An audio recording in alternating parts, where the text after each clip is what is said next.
Hey guys, this is gonna be the start of our winter project, and it's probably gonna go a couple of weeks, but I wanted to go ahead and show you guys how to do it. We're looking at the artist Jen Aranyi, and I've attached a link to a video from another teacher who gives you some information about the artist, but she uses watercolors, and I wanted to show you guys how to do this at home without watercolors. So here I have my big piece of paper. If you have a small paper, you can definitely do that.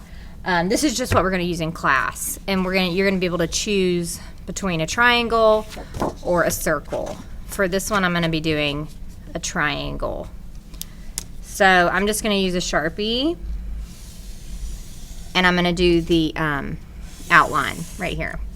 So when we finish these, after they dry, we're going to cut them out and probably put them on a piece of black paper. But for now, you can just leave it here. And I'll attach this to your Google Classroom so you can see it.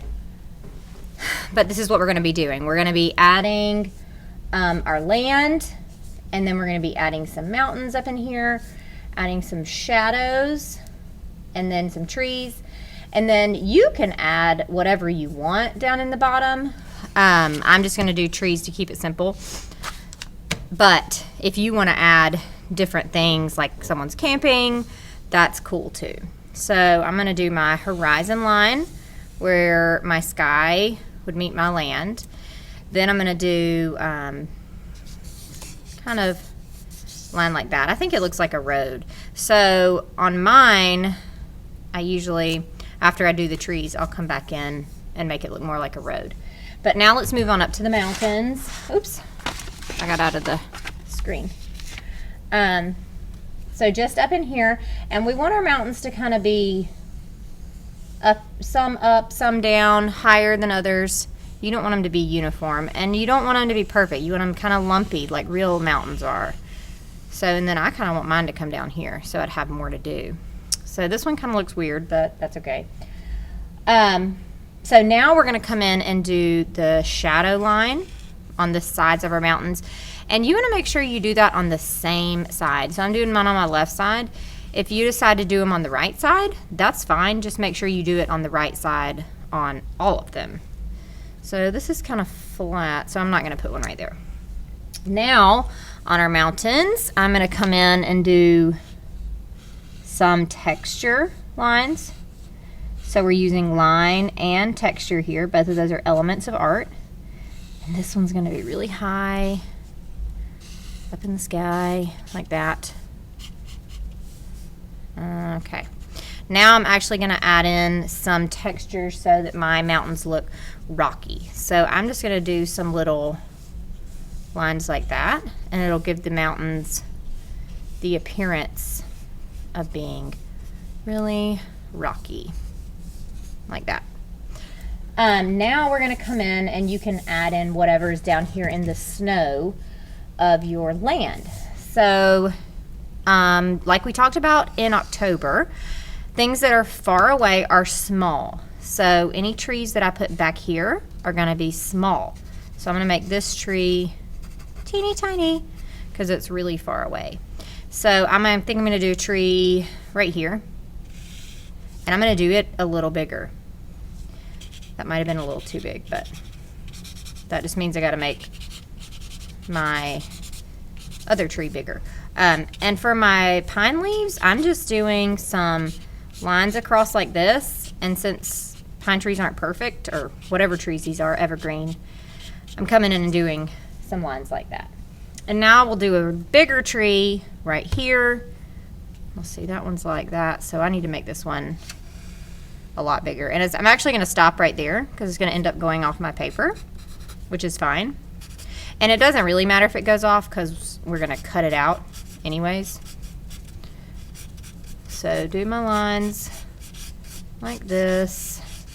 Then I'm going to come in and do some going different directions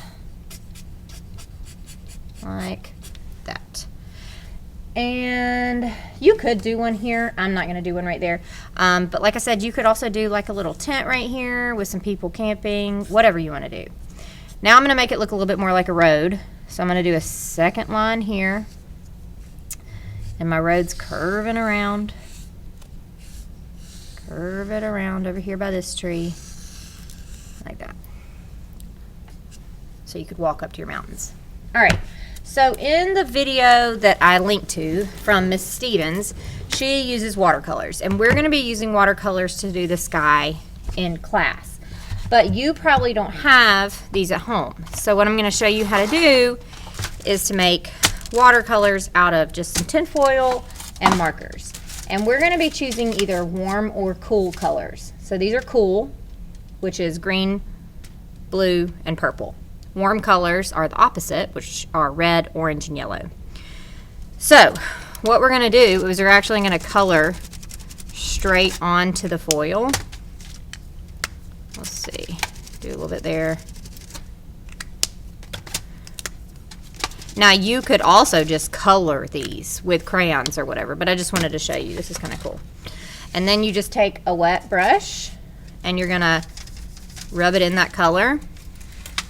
And then, ta-da, you have made some watercolor paint. So this is, I did use water with my brush. So that's going to make my colors blend just like watercolors would if you were at school.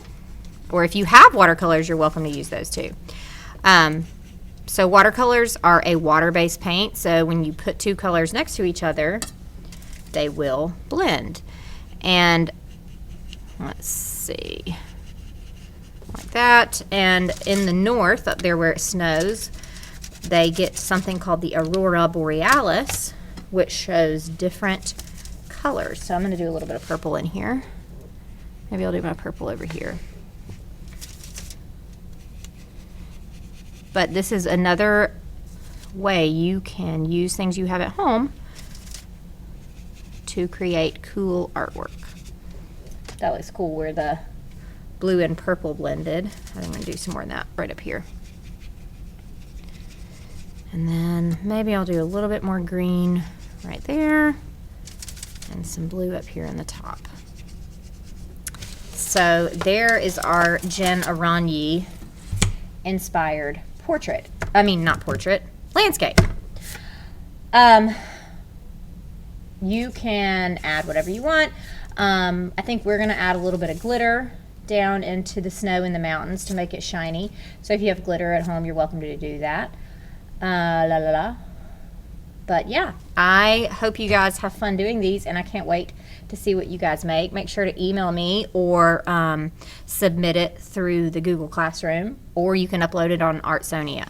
So any of those ways are an awesome way for me to see what you're making at home. So I hope you guys have fun. Bye.